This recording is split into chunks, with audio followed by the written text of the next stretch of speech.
Chapter 17. Alright, sure. There we go. He's rabid, Mrs. Strata said softly. Rabies had made a comeback in the capital during the war. With doctors needed in the field and facilities and supply lines compromised by the bombings, medical treatment had become sketchy for humans. Like Coriolanus' mother, and almost non-existent for the pampered capital pets. Vaccinating your cat wasn't on the list of priorities when you couldn't scrape up enough money for bread. How it began remained a matter of debate. An infected coyote from the mountains, a nocturnal encounter with a bat, but the dogs spread it. Most of them were starving, abandoned casualties of the war themselves, from dog to dog and then to people. The virulent strain developed with unprecedented speed, killing over a dozen capital citizens before a vaccination program brought it under control. Coriolanus remembered the posters alerting people to the warning signs in animals and humans alike, adding just more and more potential threat to this world. He thought of Jessup with his handkerchief pressed against his neck. The rat bite? Not a rat, said Lysistrata, shock and sadness in her face. Rats almost never spread rabies. Probably one of those mangy raccoons. Lucy Gray said he had mentioned first, so I assumed he trailed off. Not that it mattered what had bitten Jessup. It was a death sentence any way you sliced it. He must have been infected about 2 weeks ago. It was fast, wasn't it? Very fast, because he was bit in the neck. The quicker it gets to the brain, the quicker you die, Lysistrata explained, and of course he's half-starved and weak. If she said so, it was probably true. This was just the sort of thing he imagined the Vickers families discussing over dinner in their calm, clinical manner. Poor Jessup, said Lysistrata, even his death has to be horrible. The recognition of Jessup's illness put the audience on edge, setting off waves of comments with fear and revulsion. Rabies, how do you get that? Brought it from the districts, I'll bet. Great, now he'll infect the whole city. All the students dropped back in their seats, not wanting to miss anything, dredging up childhood memories of the disease. Coriolanus stayed silent in solidarity with Lysistrata, but his concern grew as Jessup zigzagged across the arena in Lucy Gray's direction. No telling what was going on in his mind. Under normal circumstances, Coriolanus was certain he'd protect her, but he clearly lost his reason if she'd run for her life. The cameras tracked Lucy Gray as he sprinted across the arena and began to scramble up the broken walls of the stands holding the main press box.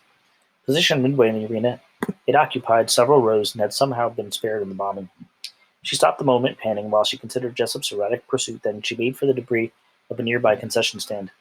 The skeleton of the frame remained, but the center had been blasted to bits, and the roof had been flung 30 feet away. Strewn with bricks and boards, the area presented a sort of obstacle course that she traversed until she planted herself at the top of the mess. The game makers took advantage of her stillness and zoomed in for a close-up. Coriolanus took one look at her cracked lips and reached for his communicuff. She appeared to have no access to water since she'd been left in the arena, and that had been a day and a half ago. He punched in the order for a bottle of water. The promptness of the drone delivery was improving with each request. Even if she had to keep running, they would be able to get the water to her if she stayed in the open. If she could escape Jessup. Coriolanus would load her up with both food and drink for her own use until laced with rat poison, but that seemed like a long-term plan at the moment. Jessup had made his way across the arena and seemed confused by Lucy Gray's rejection. He began to climb after her into the stands, but he had trouble keeping his balance. As he entered the field of debris, his coordination diminished further. Twice he fell with great force, opening gashes in his knee and temple. After the second wound, which generated a fair amount of blood, he sat somewhat stunned on a step, reaching out to her. His mouth moved while the foam began dripping from his chin. Lucy Gray remained motionless, watching Jessup with a pained expression. They created a strange tableau. Rabid boy, trapped girl, bombed-out building, suggested a tale that can only end in tragedy. Star-crossed lovers meeting their fate. A revenge story turned in on itself. A war saga that took no prisoners. Please die, Coriolanus thought. What eventually killed you when you had rabies? You couldn't breathe, or maybe your heart stopped. Whatever it was, the sooner it happened to Jessup, the better it was for everybody involved. A drone carrying a bottle of water flew into the arena, and Lucy Gray lifted her face to track its wobbly progress. Her tongue flicked across her lips as if in anticipation. However, as it passed over Jessup's head, something registered and shudder racked his body. He swung at it with a board, and the drone crashed into the stands.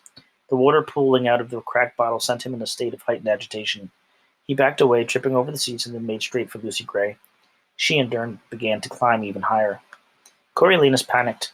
While the strategy of putting the wreckage between herself and Jessup had some merit, she was in danger of being cut from the field. The virus may have compromised Jessup's movement, but it also loaned a manic speed to his powerful body, and nothing distracted him from Lucy Gray. Except that moment with that water, he thought, the water. A word surfaced in his brain, a word from the poster that had papered the capital for a time. Hydrophobia, a fear of water. The inability to swallow made rabies victims go wild at the sight of it. His fingers began to work his communicuff to order bottles of water.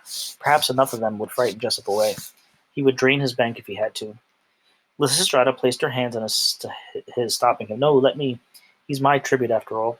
She began to order bottle after bottle, sending in the water to drive Jessup over the brink. Her face registered little emotion, but a single tear slid down her cheek, just kissing the edge of the mouth before she brushed it away.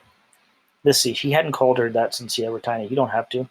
If Jessup can't win, I want Lucy Gray to. That's what I want. And she can't win if he kills her, she said, which might happen anyway. On screen, Coriolanus could see that Lucy Gray had indeed worked herself into a tough spot. To her left stood the high back wall of the arena, to her right the thick glass side of the press box. As Jessup continued his pursuit, she made several attempts to escape him, but he kept correcting his course to block her. When he came within 20 feet, she began to talk to him, putting her hand on his soothing manner. It stopped him, but only momentarily, and he made for her again. Far across the arena, the first bottle of Lysistrata's water, perhaps the replacement for the one that had crashed, began its flight towards the tributes. This machine seemed steadier and truer in course, as did the small fleet that followed it. The moment Lucy Gray spied the drones, she stopped her retreat. Coriolanus saw her hand put the ruffles of her skirt over the pocket with the silk compact, and he took it as a sign that she had grasped the significance of the water. She pointed over at the drones, beginning to shout, and succeeded in getting Jessup to turn his head. Jessup froze, and his eyes bulged with fear. As the drones closed in on him, he pawed at them, but failed to connect. When they started releasing the bottles of water, he lost all control. Explosive devices could not have elicited a stronger response, and the impact of the bottles smacking into the seats whipped him into a frenzy. The contents of one splattered his hand, and he recoiled as if it were acid.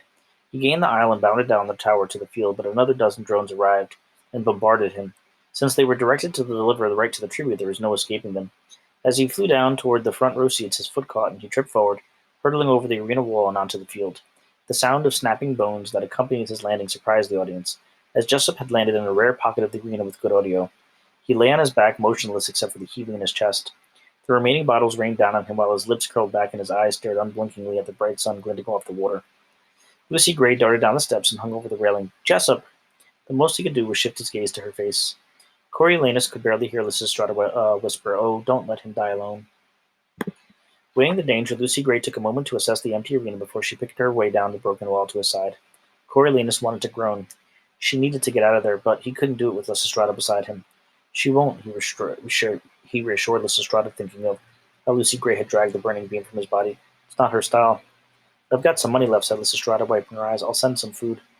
Jessup followed Lucy Gray with his eyes as she jumped the last of the field, but he seemed unable to move. Was he paralyzed by the fall? She approached him with caution and knelt just out of the reach of his long arms. Trying to smile, she said, "You go to sleep now. You hear, Jessup? You go on. It's my turn to stand guard." Something seemed to register her voice, or perhaps the repetition of words she'd spoken to him over the past 2 weeks. The rigidity eased in his face, and his eyelids fluttered. "That's right. Uh, let yourself go. How are you going to dream if you don't go to sleep?" Lucy Gray scooted forward and laid a hand on his head. "It's okay. I'll watch over you. I'm right here. I'm staying right here." Jessup stared at her fixedly as the life slowly ebbed out of his body and his chest became still.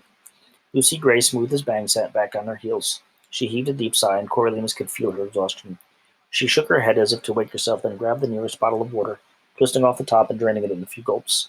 A second followed, then a third, before she wiped her mouth with the back of her hand. She stood up and examined Jessup, then opened another bottle and poured it over his face, washing away the foam and spittle. From her pocket she took the white linen napkin that had lined the picnic box Coriolanus brought for the final night. She leaned down and used the edge to gently shut his eyelids, then shook out the cloth and covered his face to hide it from the audience. The food parcels from Lysistrata thumping down around her seemed to bring Lucy Gray back to the moment, and she quickly scooped up the pieces of bread and cheese and stuffed them in her pockets.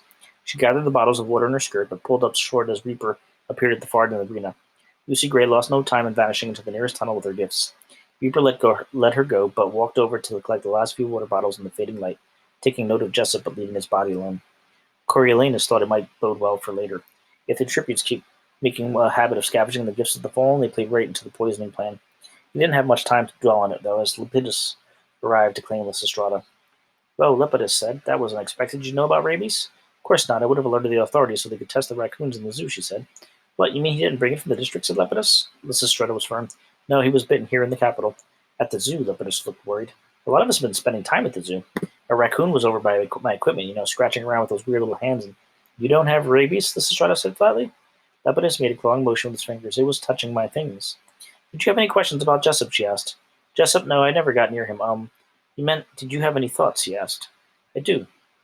She took a deep breath. "What I'd like people to know about Jessup is that he was a good person. He threw his body over mine to protect me when the bomb started going off in the arena. I wasn't even conscious. He did it reflexively. That's who he was at heart, a protector. I don't think he would have ever have won the games, but sorry, games. He would ever won the games, but because he'd have died trying to protect Lucy Gray. Oh, like a dog or something? Lepidus nodded. A really good one? No, not like a dog, like a human being, said Lysistrata. Lepidus eyed her, trying to decipher whether she was joking. Huh. Lucky. Any thoughts from the headquarters? The camera caught Lucky gnawing on a stubborn hangnail. Oh, wait, hey. Nothing upstairs present. Let's peek back at the arena, shall we? With the cameras averted, Lysistrata began to collect her things. Don't go yet. Stay for dinner with us, Coriolanus said. Oh, no, I want to go home, but thanks for being there, Corio. You're a good ally, she said. He hugged her. You are. I know that wasn't easy, she sighed. Well, at least I'm out of it. The other mentors gathered around her, saying good job and whatever, before she left the hall without waiting for the rest of the student body to head out. That was soon to follow, and within a few minutes, the 10 remaining members were all that was left behind. They examined one another with new eyes now that the Flint Pliers was in play, each hoping not to just have a victor, but to be victor in the games. The same thought must have occurred to the game makers because Lucky reclaimed the screen to a rundown of the remaining tributes and their mentors. A split screen showed photos of the pairing side by side, accompanied by his voiceover. Some of the mentors groaned when they realized their unflattering student ID photos had been downloaded, but Coriolanus felt relieved that they weren't highlighting his current scabby face. The tributes who had no official photographs showed up in random shots taken since the briefing. The list went chronologically by district, starting with District 3's Urban Tesley and the IO Circuit pairings. Our Tech District tributes have us all wondering, what did they do with those drones? Said Lucky. Festus and Cora appeared next, followed by Persephone and Mizzen. The District 4 tributes are sailing high as we enter the final 10. Lamina on her beam and Pup's photo brought a cheer from Pup until it was replaced by Treach, juggling at the zoo in Vipsania. In crowd favorites, Lamina and Pliny Harrington are joined by the District 7 boy Treach and his mentor Vipsania Sickle. So, Districts 3, 4, and 7 all have both their teams intact. Now to the solo tributes. A blurry picture of Wolvie, crouched down at the zoo, coupled with Hilarious with a bad acne outbreak.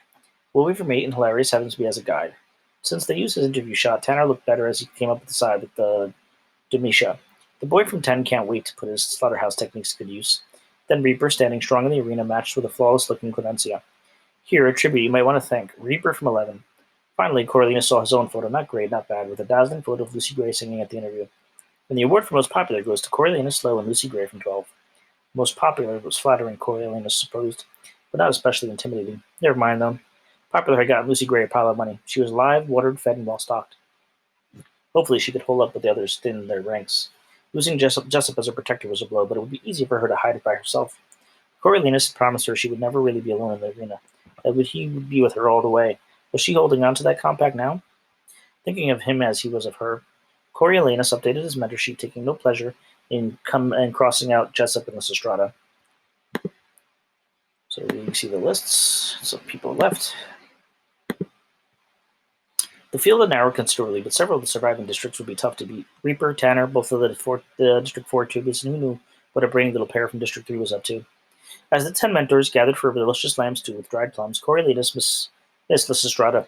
She'd been his only real ally, just as Jessup had been Lucy Gray's. After supper, he sat between Festus and Hilarious, doing his best to keep from nodding off. At around 9, with nothing eventful happened since Jessup's death, they were sent home with orders to be there all early for the following morning. The walk home loomed, but he remembered the second token from Tigris and gratefully mounted the trolley, which dropped him a block from the apartment. The grandmam had gone to bed, but Tigris waited for him in the bedroom, again enveloped in her mother's fur coat. He collapsed in the chase lounge at her feet, knowing he owed her an explanation of his time in the arena. It wasn't only fatigue that made him hesitate. I know you want to hear about last night, he told her, but I'm afraid to tell you. I'm afraid you could get in trouble for knowing it. So, okay, Corio, your shirt's told me most of it. From the floor, she retrieved the shirt he wore in the arena. Close, speak to me, you know. She smoothed it out in her lap and began to reconstruct the terrors of the night, first lifting the blood-stained slit in the mid-material sleeve. Right here, this is where the knife cut you. Her fingers tracked the damage on the fabric. All these little rips and the way the dirt's ground in tell me you slid, or maybe even were dragged, which matches up with the scrape on your chin, the blood on your collar. Tigris touched the neckline and then moved on. This other sleeve, the way it's turned, I'd say you got caught in barbed wire, probably at the barricade. But this blood here, the stuff splattered on the cleft, I don't think it's yours. I think you had something to do really awful in there. Coriolanus stared at the blood and felt the impact of the beam on Bobbin's head. Tigris. She rubbed her temple, and I keep wondering how it came to this, that my baby cousin, who wouldn't hurt a fly, has to fight for his life in the arena. This was the last conversation in the world he wanted to have right now. I don't know. I didn't have any choice. I know that, of course. I know that. Tigris put her arms around him. I just hate what they're doing to you. I'm okay, he said. Won't last much longer. And even if I don't win, I'm a shoo-in for some sort of prize. Really think things are about to take a turn for the better. Right, yeah, I'm sure they are. Snow lands on top, she agreed, but the look on her face spoke otherwise. What is it? He asked. She shook her head. Come on, what? I wasn't going to tell you until after the Hunger Games, she fell silent. But now you have to. Or I'll imagine the worst thing possible. Please, just tell me. We'll figure something out. She started to rise. Tigris, he pulled her back. What? Tigris reluctantly reached into her coat pocket, pulled out a letter marked with the capital stamp, and handed it to him. The tax bill came today. She didn't have to elaborate. Her expression told him everything. With no money for taxes and no way to borrow more, the Snows were about to lose their home.